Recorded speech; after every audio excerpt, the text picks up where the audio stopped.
Hello everyone, my name is Tyler Harn, and today I'm going to talk to you about the mobile app Strava.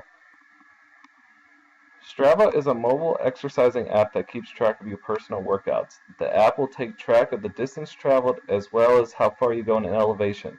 Strava also keeps track of your time so you can work on bettering your individual goals. You can purchase an add-on which will keep track of your heart rate and analysis as well. Social networking through Strava consists of bicycle and running clubs. You have the option to join these clubs or can connect personally with users in your area who share the same type of workouts as you do.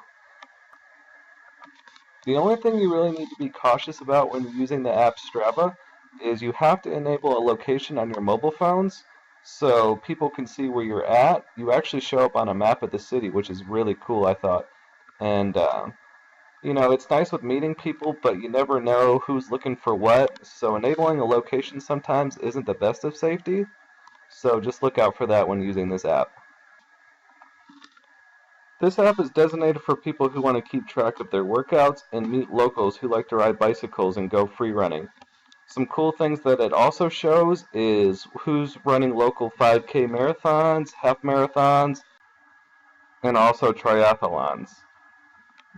Strava is available on all smartphone devices, and you can also download the app on the PC. I strongly suggest checking it out. I actually have kept it downloaded and plan to start using it. Thank you all for listening to my speech, and I hope you guys have a great day.